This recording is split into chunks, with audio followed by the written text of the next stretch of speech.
They drained their savings for my brother's Tesla while I got keys to a car that might kill me, so I drove straight to a dealership, bought a Porsche 911 in cash, and when they demanded I pay their debt, I said 6 words that destroyed their entire retirement plan. I'm not your backup anymore. I couldn't believe I was actually doing it. Couldn't believe I'd reached the point where burning bridges felt like freedom instead of loss. But standing in that driveway with rust flaking off a key they called a gift, while my brother posed beside $90,000 of gleaming Tesla, something in me finally, irreversibly broke. The truth they'd hidden for years was about to surface in the most shocking way possible. They'd mortgaged their house, enabled his failures, and built their entire future on the assumption that I'd be too guilty, too dutiful, too conditioned to ever say no. What happened next wasn't just revenge. It was reclaiming every piece of dignity they'd stolen while I was busy being the good daughter. And when the dust settled, they'd learn the hardest lesson of their lives. You can't treat someone like they're worthless and then expect them to fund your dreams. This is the story of how I stopped being my family's insurance policy and became the woman they should have valued all along, and how that choice cost them everything they'd taken for granted, including me. The rust crumbled between my fingers like dried blood, orange flakes falling onto the driveway as I stood there, holding what my parents called a birthday gift. I couldn't believe what I was seeing. A key attached to a chain so corroded it left stains on my palm, leading me to a 1997 sedan that looked like it had survived a war. The paint was peeling, the tires were bald, and when I opened the door, the smell of mold and decay hit me like a slap across the face. This wasn't just an old car. This was humiliation wrapped in metal, a message so clear it didn't need words. You don't matter enough for anything better. Meanwhile, 20 feet away, my brother Caleb stood grinning beside a brand-new Tesla Model S Plaid, midnight blue with that new car shine that screamed wealth and favoritism. My parents beamed at him like he'd just won a Nobel Prize, my mother adjusting the bow they'd stuck on the hood while my father clapped his shoulder with pride I'd never seen directed at me. "You deserve this, son," Dad said, his voice thick with emotion that made my stomach turn. The contrast was so shocking, so brutally obvious, that I felt every eye in the neighborhood burning into my back. They'd made sure to do this outside, in front of witnesses, cementing my role as the disposable daughter. I forced a smile that felt like swallowing glass, thanked them through gritted teeth, and watched as Caleb revved the Tesla's silent engine, that smug satisfaction radiating off him like heat. This was family betrayal in its purest form, and they didn't even try to hide it. But here's what they didn't know, what they couldn't have possibly understood because they'd never bothered to really see me. I hadn't needed their gift, hadn't wanted it, hadn't even hoped for fairness anymore. Years of being the useful daughter, while Caleb got crowned the golden son, had taught me to expect nothing and build everything myself. They thought I worked some basic computer support job, answering help desk tickets and resetting passwords, barely scraping by. That's what I'd let them believe because the truth would have turned me into their personal ATM. The reality was so different it was almost funny. I was a senior solutions architect at a major tech firm, pulling in a salary that would have made their heads spin, with bonuses that exceeded what they earned in a year combined. I'd hidden my success like a secret identity, wearing it invisibly while they treated me like their backup plan, their safety net, their convenient little problem solver. Every family dinner where they asked me to fix the Wi-Fi or help your brother with his resume, I smiled and played the part, never revealing that I was negotiating 6-figure contracts and designing infrastructure for Fortune 500 companies. The backstabbed feeling that washed over me in that moment, standing between the rusted sedan and the gleaming Tesla, wasn't new. It was just finally, devastatingly confirmed. They saw me as less than, as the daughter who got character building, while Caleb got everything his heart desired, no questions asked. What they didn't realize was that their gift, their pathetic attempt at fulfilling some parental obligation while showering my brother with luxury, had just freed me from the last thread of obligation I felt toward them. They didn't want to help me. They wanted the bare minimum necessary to keep me guilty, to keep me obligated, to keep me available whenever they needed something fixed or paid for. The key in my hand weighed nothing, meant nothing, and I decided right then that I was done playing small to make them comfortable. This wasn't just about a car or hurt feelings. This was about reclaiming my dignity from people who'd spent years systematically stripping it away. I looked at that sedan one more time, at the rust and rot and danger it represented, and felt something shift inside me. Not anger exactly, but a cold, clear determination that would reshape everything. As I turned to walk into the house, my phone buzzed with a text from Mom. "Since you're so good with electrical work, can you install the charging station for Caleb's Tesla this weekend? We already ordered it. Saturday 9 a.m. Caleb has an appointment after." And there it was, the real reason they'd given me anything at all, even a death trap on wheels. I was the useful one, the one who could fix things, wire things, solve problems while Caleb just existed and got rewarded for breathing. But something inside me had already started calculating, planning, preparing for a payback they'd never see coming. And as I climbed the stairs to my childhood bedroom, I was already thinking about what justice might look like when you stop asking for permission to exist. The message sat on my phone screen like a grenade with the pin pulled, those words glowing in the darkness of my bedroom where I'd retreated to process the birthday massacre. "Since you're so good with electrical work," they didn't even say good with wiring or skilled, just reduced my entire career to being good with electrical work, like I was some handyman they could summon whenever convenient.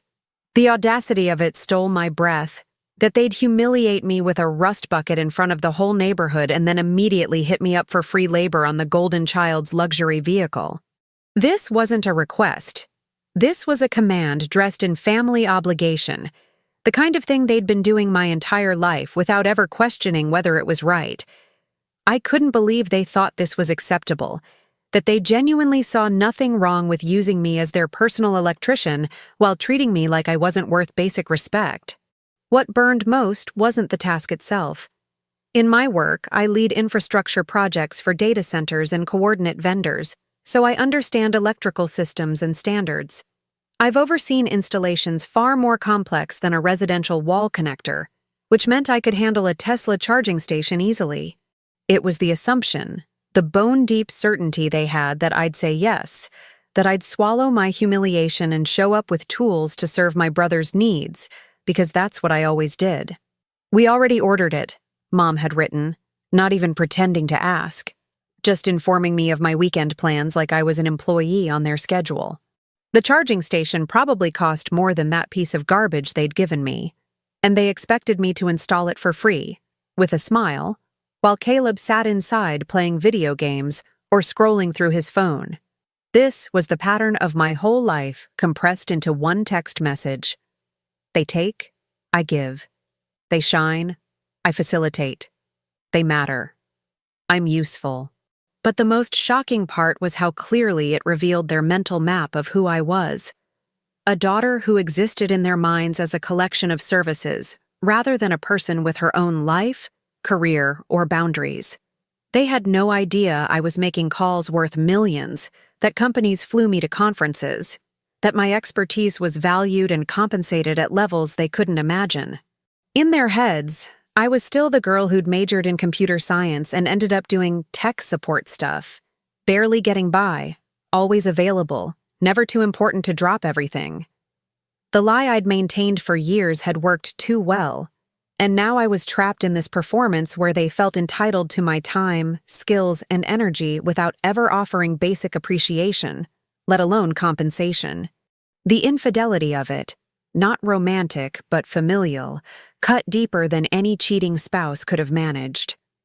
I stared at that text for a long time, watching the words blur as rage and something colder, sharper, crystallized in my chest. This was the moment where most people would have vented to friends, cried into a pillow, maybe written an angry text they'd never send before, ultimately giving in and showing up with their toolbox. But I wasn't most people, and I was done being the daughter who absorbed their selfishness like it was my job. They wanted to use me? Fine. They wanted to treat me like I was less than while elevating Caleb to prince status? Okay. But they were about to learn what happens when you push someone too far, when you mistake kindness for weakness and silence for acceptance. The truth was starting to take shape in my mind, a plan that felt both terrifying and exhilarating, like standing at the edge of a cliff and realizing you could fly. I wasn't going to install that charging station. I wasn't going to text back with excuses or explanations. Instead, I was going to do something that would shift the entire power dynamic. Something visible and undeniable that would force them to see me differently, or at least see that I wasn't going to play their game anymore.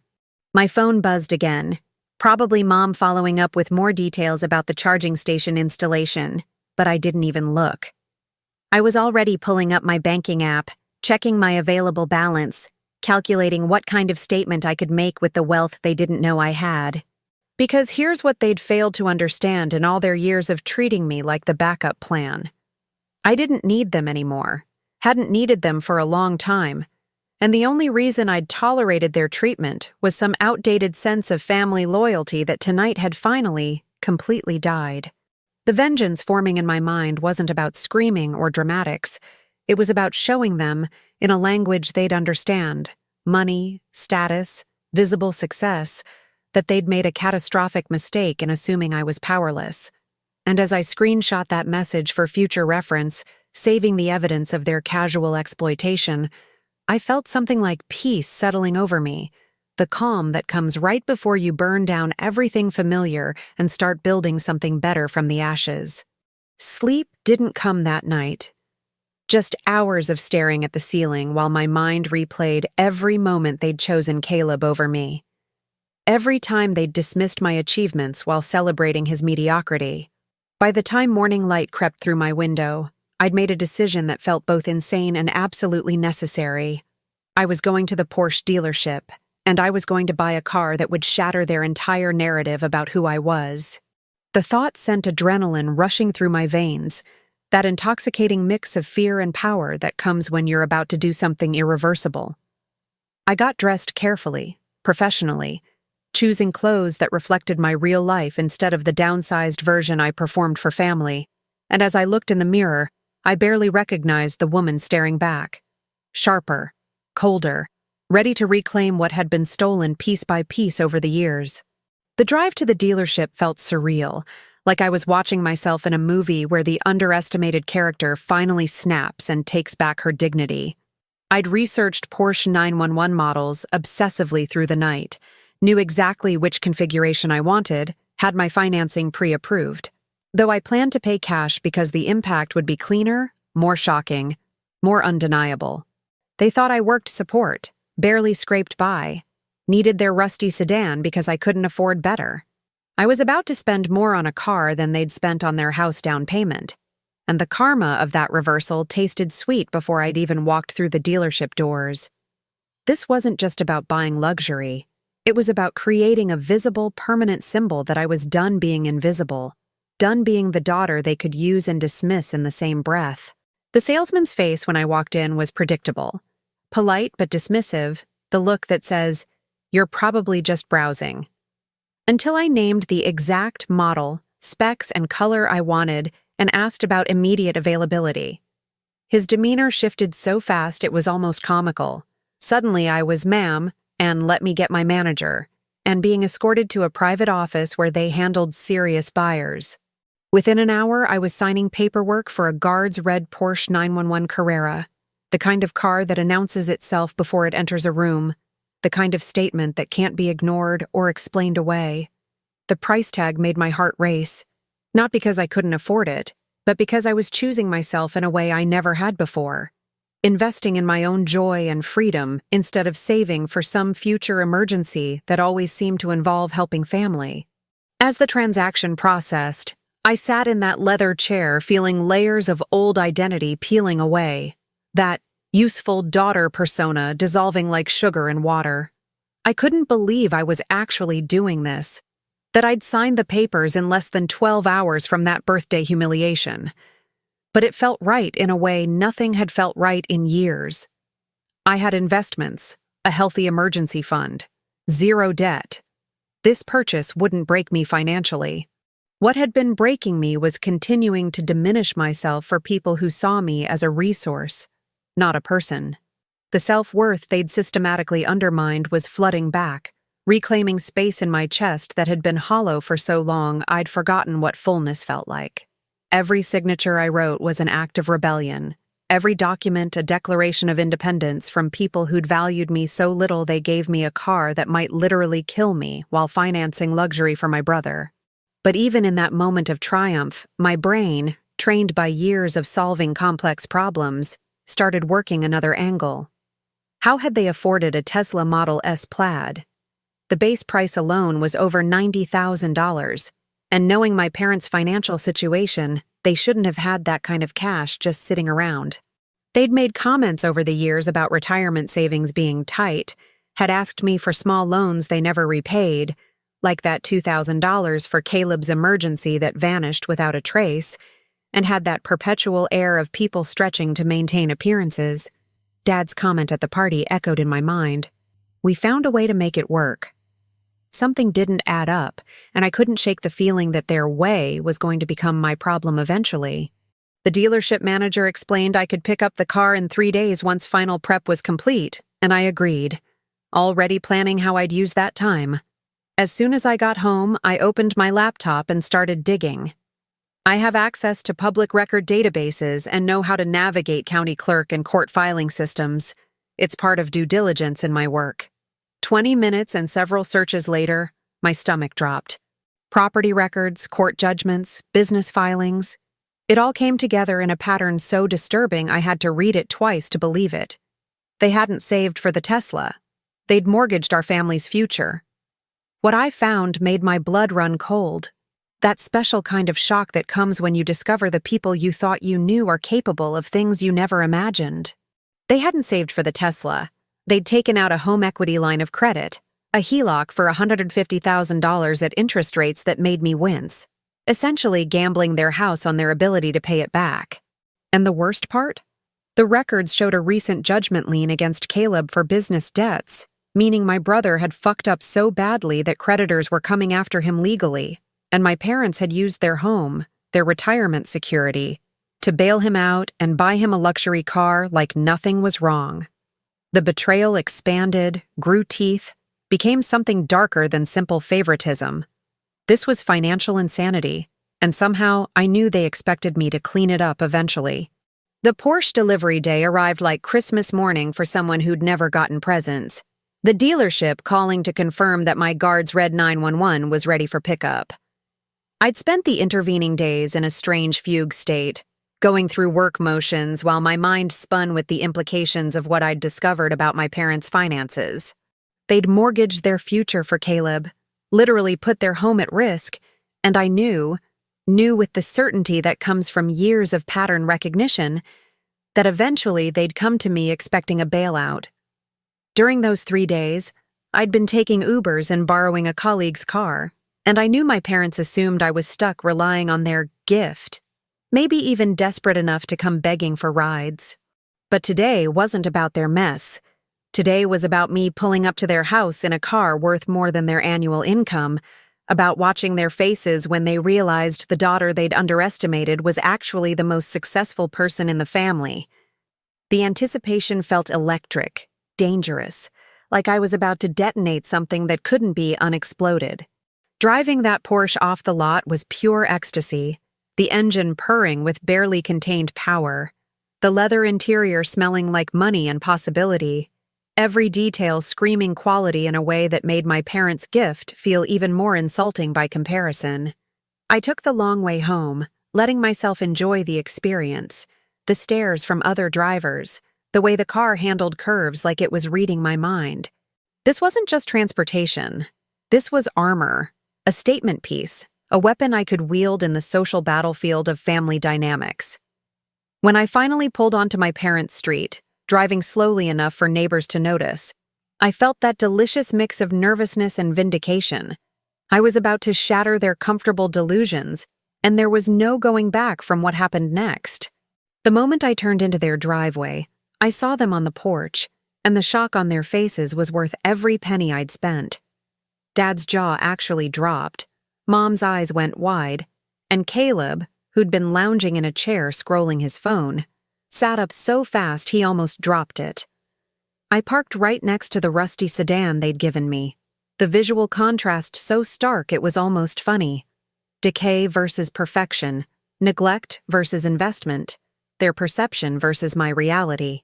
The truth was out now, undeniably visible, and as I stepped out of the Porsche, I saw the calculations starting in their eyes. That greedy little spark that told me they were already figuring out how to benefit from this revelation. My mother recovered first, her face rearranging into something like pride. But I knew it was performance. She was already wondering what this meant for her bottom line. "Samantha!" she called, her voice pitched too high, too cheerful, that fake enthusiasm she used when she wanted something. "What a beautiful car! I didn't know you were doing so well." The lie was baked into those words. They'd never bothered to know how I was doing, had never asked about my career beyond surface-level questions that let them maintain their useful fiction. Dad walked toward the Porsche like it might bite him, running his hand along the hood with an expression I couldn't quite read. "This must have cost... How did you... I thought you worked in computer support." And there it was, the question that revealed just how little they'd cared to know the real me. I let the silence stretch, enjoying their discomfort, watching them squirm as the implications settled in. Their daughter wasn't the struggling tech support worker they could use and dismiss. I was someone who could drop 6 figures on a car like it was nothing. But before I could enjoy the moment fully, before I could savor their confusion and dawning realization, my father's expression shifted into something uglier, entitlement mixed with calculation.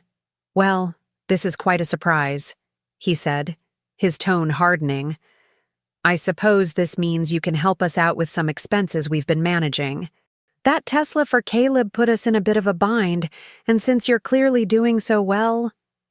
The audacity of it stole my breath. I hadn't even been home 5 minutes with my new car, and he was already trying to guilt me into paying for their mistakes. Mom jumped in, her voice going soft and manipulative. "We've always sacrificed so much for you kids, and now that Caleb's trying to get his business off the ground, we thought maybe you could chip in, help the family. You know how it is." The family drama was reaching its peak, and I felt my moment of triumph curdling into rage. I looked at them, really looked at them, and saw strangers wearing my parents' faces, people who'd spent my entire life positioning me as the backup plan while pouring everything into Caleb's bottomless pit of need. The payback I'd fantasized about suddenly felt too easy, too simple. Just buying a nice car wasn't enough when they were already trying to colonize my success for their purposes. I needed them to understand that I wasn't their safety net, wasn't their retirement plan, wasn't the daughter who'd absorbed their poor choices and financial irresponsibility. "Actually," I said, my voice calm in a way that made them all go quiet, "we need to talk about that HELOC you took out, and the judgment lien against Caleb, and exactly what you thought was going to happen when those bills came due." Their faces went pale, and I knew the real confrontation, the real reckoning, was just beginning. The silence after my words was deafening. That special kind of quiet that happens when people realize their secrets aren't secret anymore. My father's face went through several colors: red, white, then a dangerous purple that suggested his blood pressure had just hit stroke territory. "How do you know about that?" he demanded, his voice shaking with that mixture of anger and fear that comes when control slips through your fingers. Mom's hand flew to her throat in that dramatic gesture she'd perfected over years of playing the victim, her eyes already welling with tears that I knew from experience were more manipulation than genuine emotion. I stood there next to my Porsche, feeling calm in a way that probably should have scared me, and pulled out my phone where I'd saved screenshots of the public records, the HELOC documents, the court judgment against Caleb for unpaid business debts totaling over $47,000. "Public records," I said simply, holding up the phone so they could see the evidence of their financial catastrophe. "It's all there for anyone who knows where to look. I have access to these databases for my work, and it took me about 20 minutes to find everything. The $150,000 home equity loan, the interest rate that's going to eat you alive, the fact that Caleb's business was dissolved 6 months ago after getting sued by creditors.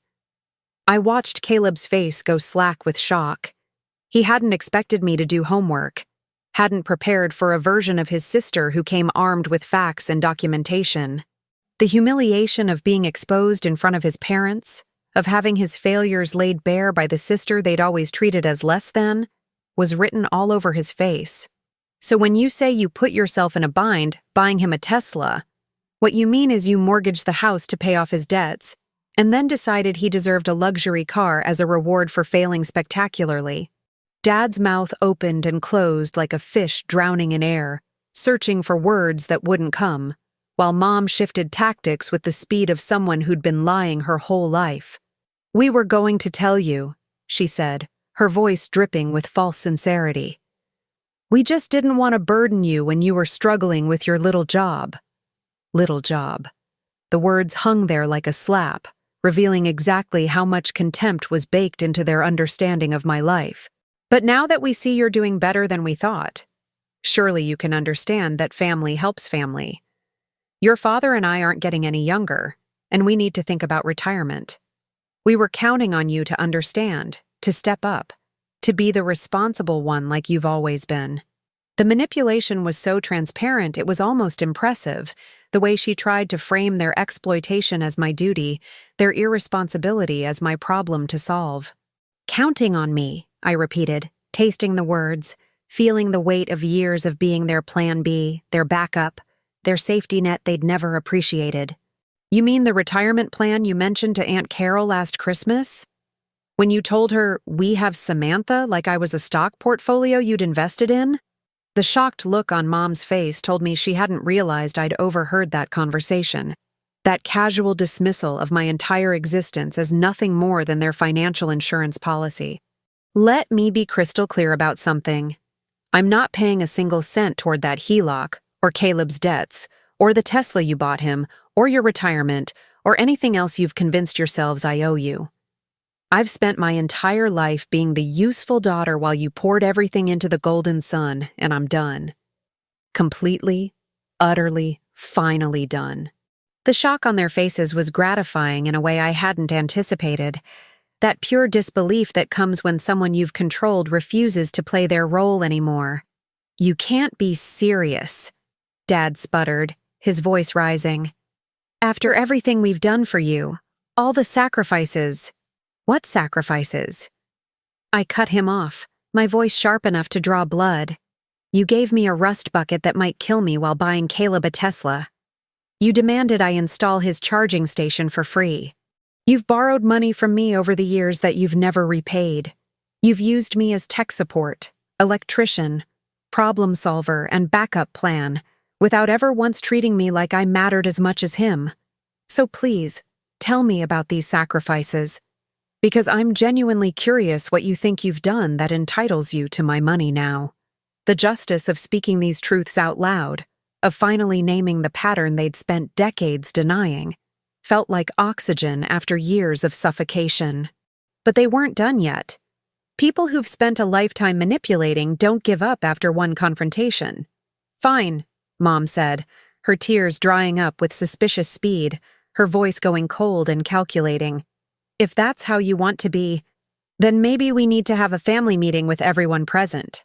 Let's see how you explain to your aunts and uncles and cousins why you're letting your parents lose their home while you drive around in a Porsche.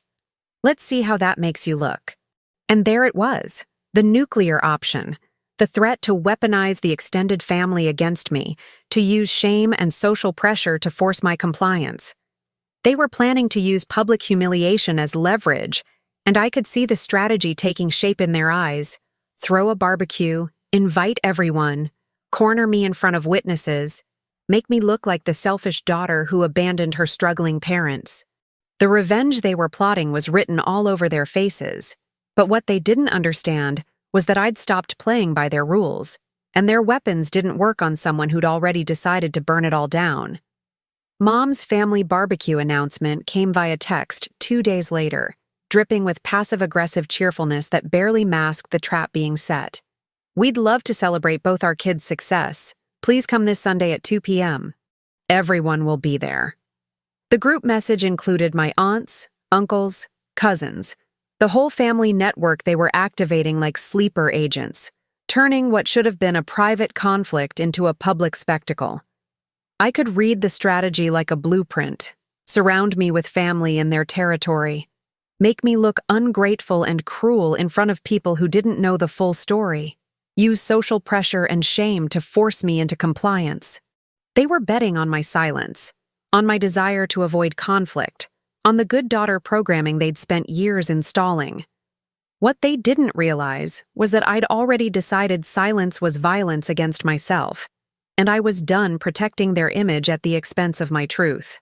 The days leading up to the barbecue felt like preparing for war, but instead of weapons, I armed myself with documents, printed copies of the HELOC, Caleb's business dissolution records, the court judgment, a timeline of every loan they'd asked me for over the years. I organized it all into a folder labeled Family Financial History, with tabs and highlights like I was preparing a corporate presentation, because in a way, I was. If they wanted to make this public, I'd give them public, but not the version they were scripting where I played the villain.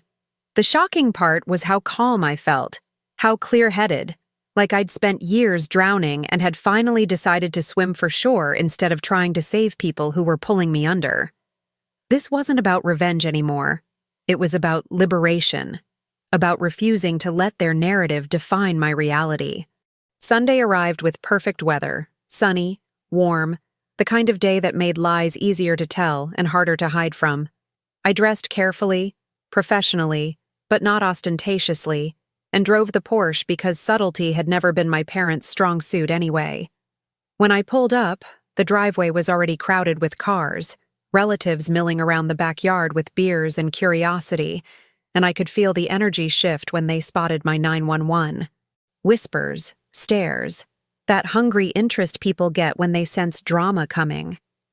Mom rushed over with her fake smile, gripping my arm tighter than necessary, hissing, "Don't you dare embarrass this family," through clenched teeth while waving at Aunt Linda.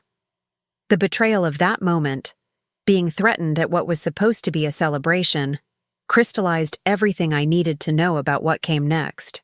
The performance began with Dad calling for attention, glass raised, voice booming about how proud he was of both his children and their different kinds of success. I watched him work the crowd, saw how he positioned Caleb as the entrepreneur taking risks, me as the daughter who'd finally found her footing after years of struggle. The lie was so smooth, so practiced, that I almost admired the craft of it. Except it was my life he was rewriting, my achievements he was diminishing. Then came the pivot, the real purpose of this gathering. Of course, as parents, we've had to make some tough financial decisions to support our kids' dreams, and we're hoping everyone here understands that family means helping each other through hard times. The way he looked at me, that pointed stare, told everyone exactly who was supposed to help and who was being ungrateful by refusing. Uncle Mike, always the loudest voice in any room, took the bait immediately. "Well, Samantha, you've got that fancy new car. Business must be booming. I'm sure you'll help your parents out, right? They gave you everything growing up." The words landed like they were supposed to, heads nodding around the yard, and I felt the trap closing. This was the moment they'd orchestrated, where I either agreed publicly and lost my freedom, or refused publicly and became the family villain. The humiliation they'd planned was exquisite in its cruelty. Use the people I'd grown up with, who'd changed my diapers and attended my graduations, as weapons against my boundaries. But as I looked around at those faces, some sympathetic, some judgmental, most just confused, I realized they didn't have the information they needed to understand what they were really endorsing. "Actually," I said, my voice steady despite my racing heart, "I'm glad everyone's here because there's some context you should probably have before deciding who's being unfair in this situation." I pulled out my folder, watched Mom's face drain of color, saw Dad's hand clench into a fist. "Let me tell you about the tough financial decisions my parents made, starting with the $150,000 home equity loan they took out 3 months ago. the $47,000 judgment against Caleb for unpaid business debts, and the fact that my birthday gift was a 1997 sedan so unsafe it wouldn't pass inspection in most states, given to me the same day Caleb got a $90,000 Tesla. The silence that followed was beautiful and terrible, the kind of quiet that happens right before everything changes, and I knew that whatever happened next, I'd finally stopped being the family secret and become the truth teller they'd always feared I'd be. The folder in my hands felt like a grenade, and I was about to pull the pin in front of everyone who'd ever known me. Aunt Linda's eyes went wide as I started passing around copies of the HELOC documents. The paper trail of my parents' financial catastrophe laid bare in black and white. This is the home equity line of credit they took out. See here? The interest rate? 7.8% variable, meaning it goes up with the market. They're paying something around $900 a month in interest alone, depending on the rate that month, not touching the principal, on a loan secured by the house they were supposed to retire in. My voice stayed calm, clinical, like I was presenting findings in a board meeting, but inside I was shaking with adrenaline and terror and savage satisfaction. Uncle Mike's face went from confident to confused to angry as he read the documents, his certainty evaporating as facts replaced assumptions. Dad tried to intervene, his voice cracking with desperation. "This is private family business. You have no right. You made it public business when you invited everyone here to pressure me into paying for your mistakes," I shot back, surprising myself with how steady I sounded. "You want family involvement? Here's the family involvement. Let them see everything." I pulled out the next set of documents, Caleb's business dissolution papers, and the karma of this moment was so perfect, it almost didn't feel real. Caleb's business that Dad just praised? It was dissolved 6 months ago after accumulating nearly $50,000 in unpaid debts. The court judgment is public record. That Tesla you're all looking at? It was bought with money meant to keep them from losing their home, except they decided their son deserved a luxury car even though his business had just spectacularly failed. Caleb's face went red, then white, his mouth opening and closing as he tried to formulate some defense that wouldn't make things worse. Cousin Emma actually gasped when she saw the judgment papers, and I could see the narrative shifting in real time. The villain they'd expected me to be dissolving into a daughter who'd been systematically exploited. "But the real issue," I continued, my voice harder now, "is what they told Aunt Carol at Christmas, that they didn't need to worry about retirement because they had me. I wasn't their daughter. I was their retirement plan. They spent years treating me like I was worth less than Caleb, giving me their problems to solve while giving him everything his heart desired. All because they assumed I'd be too dutiful or too guilty to say no when the bills came due." Mom's tears were flowing now, but they didn't move me the way they once would have. "How can you be so cruel?" she sobbed, reaching for the sympathy she'd always been able to extract from family gatherings.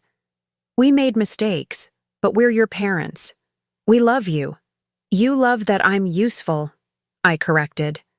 And the truth of those words echoed in the sudden quiet. "You love that I fix your computer problems and wire your electrical and never ask for anything back.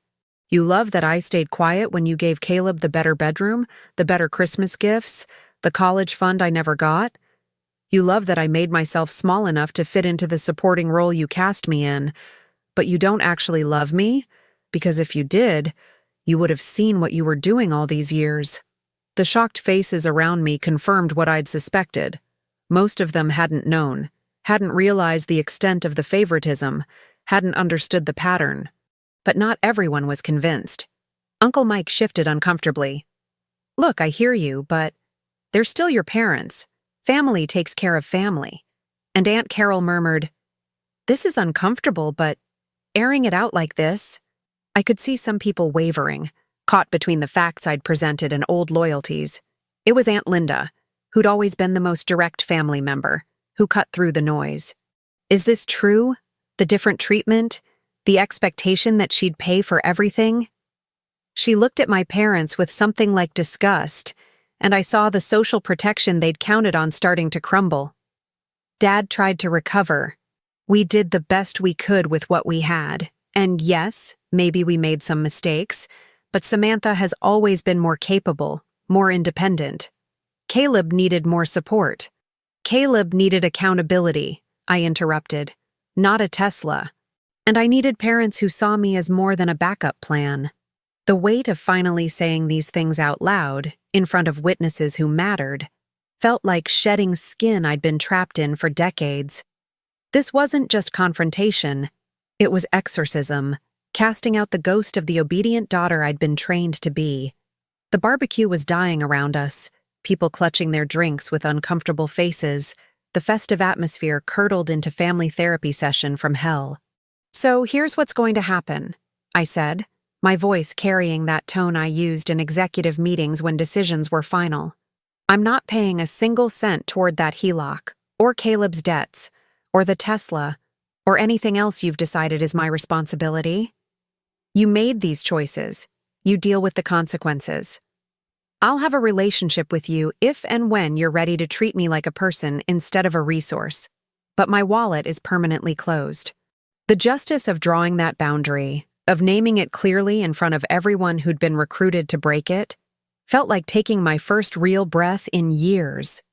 And as I watched realization dawn on their faces, that I meant it, that their leverage was gone, that their comfortable delusion had just shattered, I knew there was no going back to the family we'd pretended to be. The aftermath of the barbecue spread through the family network like wildfire, with relatives choosing sides and group chats exploding with opinions I deliberately didn't read. I blocked my parents' numbers, Caleb's too, and focused on the strange, disorienting freedom of a life suddenly unencumbered by people who'd made me their insurance policy. The first few weeks were quiet in a way that felt both peaceful and eerie, like waiting for a bomb that might never detonate. I threw myself into work, took on a massive project that would have stressed me out before, but now felt like relief, problems I could actually solve, people who valued my contributions, success that was mine alone. The dignity I'd reclaimed wasn't just about money or cars. It was about finally, truly belonging to myself. Then the financial dominoes started falling, exactly as I'd predicted they would. The Tesla was the first to go. A tow truck came for it one morning after they'd accumulated months of missed payments, the HELOC servicing eating up so much of their monthly budget that the car payment became impossible. I heard about it through Aunt Linda, who'd become an unexpected ally in the aftermath of the barbecue, someone who'd seen enough toxic family dynamics to recognize mine. "Your brother showed up at my house asking for money," she told me over coffee, her face a mixture of pity and exasperation. Said his parents had temporarily overextended themselves and needed just a small loan to get back on track. I told him I'd seen the documents and he should get a job. The karma of Caleb having to face consequences without me there to cushion his fall was almost too perfect. But the real reckoning came months later when the bank started foreclosure proceedings on the house, the interest on the HELOC compounding faster than they could manage, the principal untouched and growing more dangerous by the month. They'd gambled their home on a fantasy where I'd eventually cave and rescue them, where guilt or obligation or family pressure would override my boundaries and open my wallet. When that didn't happen, when I stayed silent and separate and unmoved by the flying monkeys they sent my way, their whole house of cards collapsed. The betrayal I'd felt standing in their driveway with a rusted key had come full circle. They'd betrayed themselves by banking on my eternal victimhood, and I'd betrayed their expectations by choosing my own survival over their comfort. Caleb disappeared when the money dried up, of course. Found some new girlfriend in another state and cut contact with everyone, leaving Mom and Dad to face the consequences of enabling him without his charming presence to make it seem worthwhile. I didn't feel triumphant about it exactly, more like grimly vindicated watching someone finally reap what they'd sown. They had to sell the house at a loss, downsize to a small apartment, finally confront the reality that their golden child wasn't going to save them and their useful daughter wasn't coming back. The truth they'd avoided for decades hit them all at once. You can't build a retirement plan on the back of the child you've spent years diminishing without eventually paying the price. Through it all, I felt surprisingly little. Not joy, not sadness. Just a kind of neutral observation, like watching a natural disaster unfold from a safe distance. People kept asking if I felt guilty, if I was going to help, if family didn't matter to me anymore. But guilt requires believing you've done something wrong, and I couldn't find that belief anywhere in my body. I hadn't created their debt, hadn't forced them to favor one child over another, hadn't made them treat me like an unpaid employee, an emotional dumping ground. I'd just refused to fund their delusions, and if that made me the villain in some people's stories, I could live with that more easily than I'd lived with being their victim. The only person from that whole disaster I stayed in contact with was Aunt Linda, who'd seen enough of her own family dysfunction to understand why I'd drawn the line where I did. "You know they're telling people you abandoned them," she said one afternoon, her tone neutral, just informing me. "That you got successful and forgot where you came from. All that narrative." I smiled, bitter but free. Let them tell it however they need to. The people who matter know the truth, and the people who don't know won't believe anything that doesn't fit their worldview anyway. I'm done trying to control how I'm perceived by people who've already decided who I am. And that was the real victory, not the Porsche or the exposed documents or the dramatic confrontation, but the quiet certainty that I no longer needed anyone's approval to exist, that their story of me didn't have power over my reality anymore. 6 months after the barbecue, my phone rang with a number I'd deleted but still recognized, and my finger hovered over the decline button for a long moment before curiosity won. Mom's voice on the other end was smaller than I'd ever heard it, stripped of the manipulation and performance, just exhausted and raw. "I'm not calling to ask for money," she said before I could speak, and the shock of that statement actually made me pause. I need you to know that I understand now. What we did to you. How we made you feel less than while expecting everything from you. It was wrong, and I'm sorry." The words sounded genuine in a way her apologies never had before, earned through real consequences rather than tactical regret, and something in my chest loosened slightly, even as my guard stayed up. "We lost everything," she continued, her voice thick with tears that felt real this time. "The house? Our savings? Your brother. He doesn't even call anymore. Your father had a health scare last month, and I realized we spent so much time worrying about securing our future that we destroyed it with our own hands. You tried to tell us, and we wouldn't listen. We just kept thinking you'd come around. That family meant you'd have to help, and we were so wrong." She paused, and in the silence I could hear years of denial finally cracking open. "I don't expect forgiveness. I don't expect anything. I just needed you to hear from me that you were right, and we were terrible parents to you, and I'm sorry for all of it." The apology sat between us like something fragile, and I found I didn't know what to do with it. Part of me wanted to comfort her, to fall back into old patterns of making things easier for everyone else. But a stronger part, the part that had bought a Porsche and exposed their lies in front of family, refused to let go of the peace I'd found in their absence. "I appreciate you saying that," I said finally, my voice careful. "And I'm sorry you're struggling. But I meant what I said at the barbecue. I can't be your safety net or your solution anymore. I need to keep taking care of myself, and that means maintaining the distance we have now." Mom made a sound that might have been agreement or grief. I couldn't tell. "I understand. I really do. I just wanted you to know that I see it now, all of it. And if I could do it over..." She trailed off, and we both knew there was no point in finishing that sentence. "You can't undo decades of damage with wishes. Take care of yourself, Samantha," she said quietly. "And I'm proud of you. I know I never said it when it mattered, but I'm proud of who you became despite us, not because of us."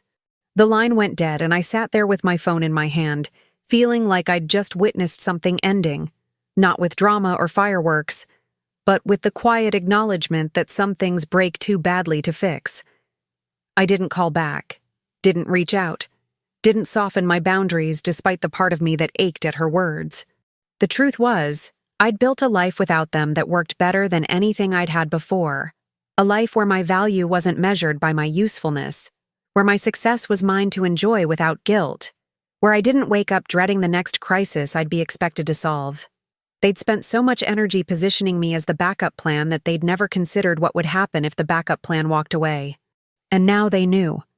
I wasn't coming back to save them, wasn't going to fund their recovery, wasn't going to pretend we were a functional family just because genetics said we should be. The months that followed were quieter still, a settling into my new normal where I traveled when I wanted, invested in my career without distraction, dated someone who actually saw me as a partner rather than a resource. Sometimes I wondered about them, hoped they were okay in a distant, detached way, but I never picked up the phone.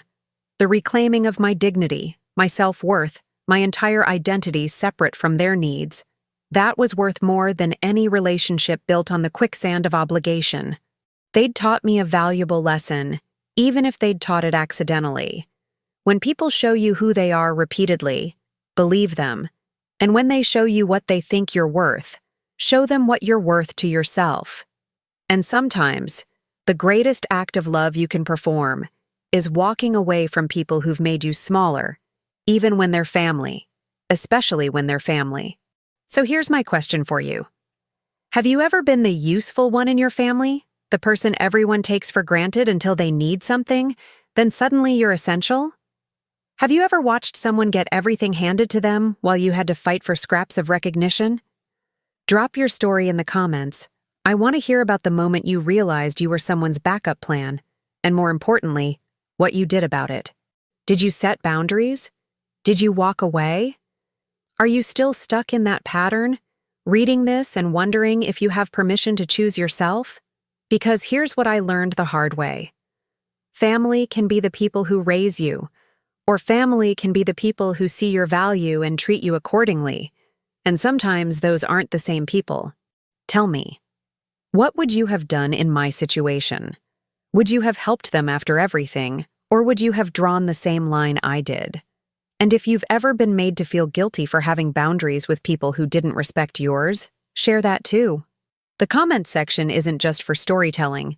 It's proof that you're not alone in these experiences, that toxic family dynamics are more common than we admit, and that choosing yourself isn't selfish, it's survival. Your story might be exactly what someone else needs to hear to finally stop funding people who only value their wallet. And listen, if this resonated with you, if you're hungry for more stories about people who stopped playing small and started reclaiming their power, subscribe to this channel and smash that notification bell. I'm bringing you real stories about betrayal, justice, and the complicated truth about what happens when you refuse to be anyone's safety net. Stories that dig deeper than surface drama and actually explore what dignity costs and why it's worth every penny. The next video might be about sibling rivalry that turned into corporate warfare, or a spouse who discovered their partner's secret family, or a parent who finally cut off their adult child's endless requests for bailouts. Whatever it is, it'll make you think, feel, and maybe recognize your own patterns in someone else's story. So subscribe, because these conversations are just getting started, and you don't want to miss what comes next.